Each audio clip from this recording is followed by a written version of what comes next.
What's up, y'all? This is your girl Robin, and I'm back for another Wingstop Wednesday. Y'all know how we do on this channel. We learn how to eat the chicken and spit out the bone. It's up to you to determine what's your chicken and what's your bone. And we normally do 10 minutes, but sometimes we fry that thing hard on this channel. But for those of you that are new to the channel, on this channel, I normally give just encouragement and my experience in parenting, and I try to end it with what the scriptures says about a certain experience, a certain topic. Yes, so like I said, those of you that are new to the channel, that's how we do it over here at Wingstop Wednesday. And yes, so I do have, once again, I do have two children. I have a boy and a girl, and well, they're of age. My son is 20. He just turned 20 the 1st of March, and my daughter is 23. She'll be 24 in September. So a way I learned to remember her birthday and age is because I had her in 2000. So whatever year we in, that's how old she is. But yes, so welcome back to the channel, y'all. Yes, so I wanted to just real quick, y'all know how we do. I wanted to share with you guys just an experience I just had. So for those of you just a closing to our Lent season, and within these 40 days, one of the things that I gave up was taking calls on my phone. And for those religious folks, I'm not saying this to like brag or anything. I'm just sharing. I'm just talking about what I'm talking about, right? So I gave up my phone for 30 days or 40 days. It was probably a little over 40 days, really, probably. But just taking calls. So, anybody wanted to get in touch with me or whatever the case may be, family and friends, to email me. So one of the things that I experienced was just as a parent and just being so hands-on, raising my children, not, in communication with them as usual, every day. And so, okay, so my experience with that, so I guess what I learned in that is their independence. And I'm sure for them too, I had to have a conversation with them too, because I'm sure how it is, to call all day, every day, and, this is going on, or what should I do about this, or, just how we parent. And that was not the case for a couple weeks, right? So it was, and I know I'm talking slow, y'all, but I'm trying to think in my thoughts, y'all. I want to say the right thing. So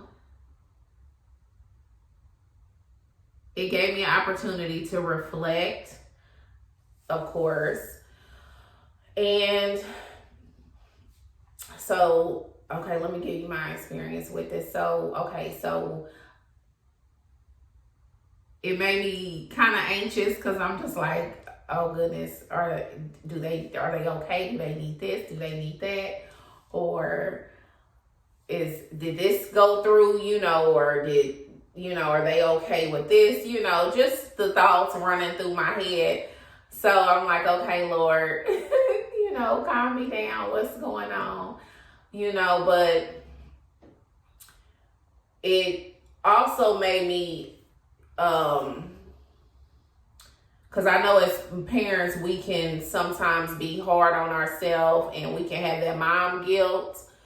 And so I was I was okay. Like, I was okay with it. I was okay with it. Praise God. I was okay with it. I was like, I'm trusting that I've, put in them good principles and good morals, and, they gonna do them, period. They gonna do them.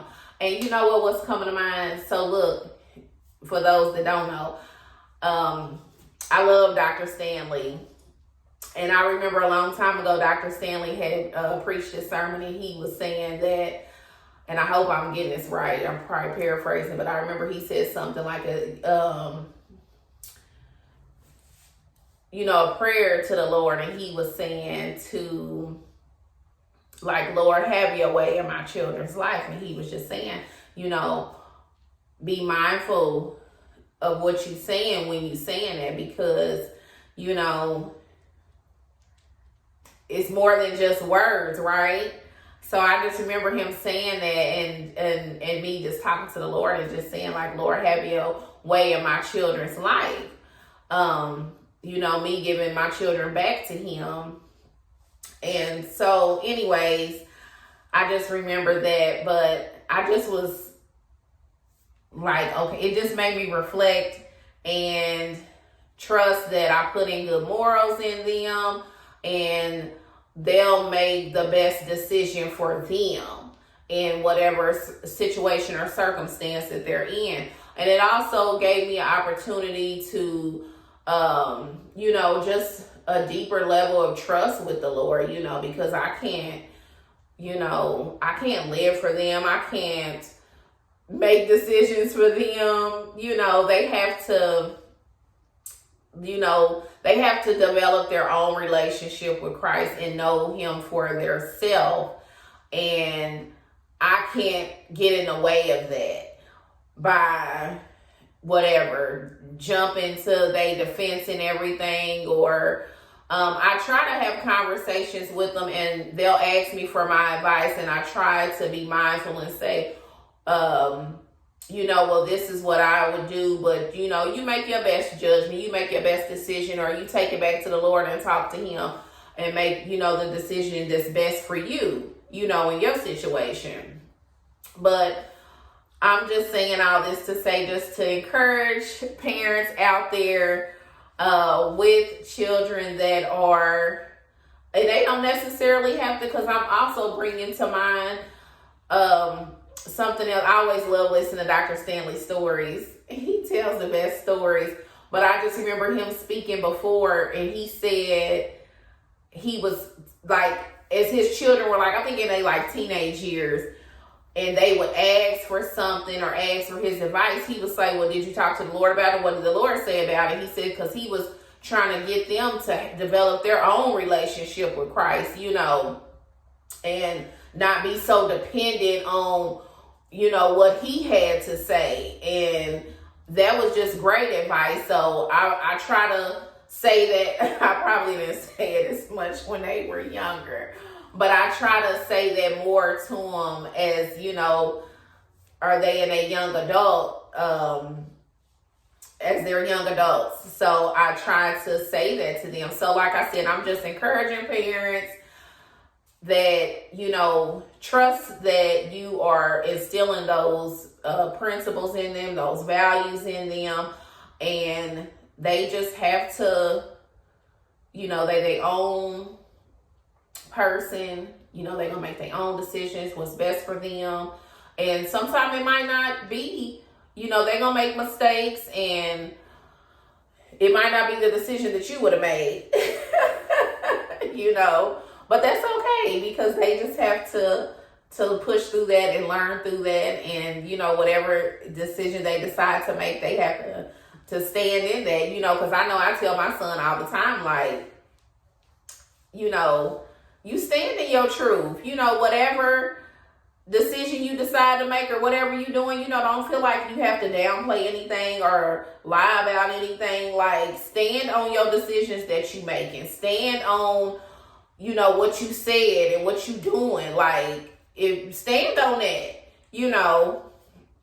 So, like I said, I just want to encourage parents, because I know mom guilt is a big thing. And I know this was just something that I learned, just not so much as learn, but just something that I kind of reflect on in this Lent season, you know, to trust that I put in, you know, that I put in just good morals and values and principles in them.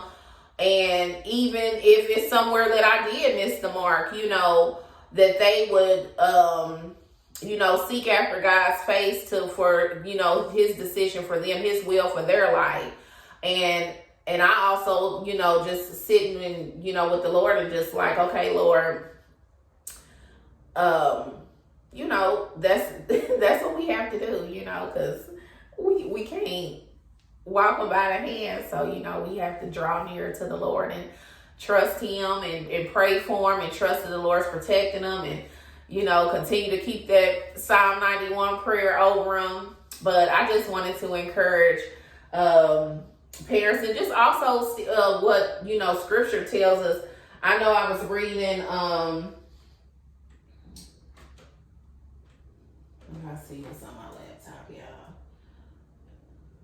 But it's just a lot of, just as I was reflecting in this time, it brought back to mind how, let me see. I just thought about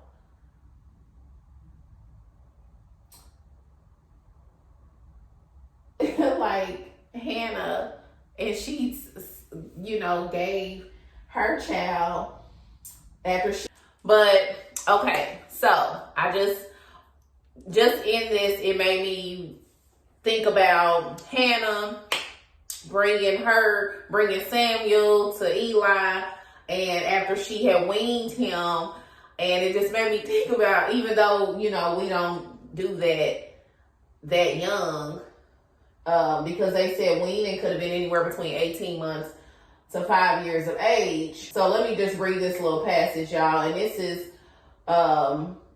if you want to read it on your own time, it's 1 Samuel 1:24, but it just speaks about Hannah bringing Samuel back, bringing him to Eli after she had weaned him. And it says that, you know, this was a Jewish tradition. Weaning could take place anywhere between 18 months and 5 years of age. And let me see, Samuel was weaned prior to being taken to Eli, the priest, to serve the Lord. And when she had weaned him, she brought him to the house of the Lord at Shiloh. And the child was young. No exact age is given, but the weaning is mentioned and Samuel's youth is emphasized. So he was likely between 2 and 4 years old. So, yes. So it just made me think about that. And also, I just want to leave y'all with this. All right, guys. So I just want to leave y'all with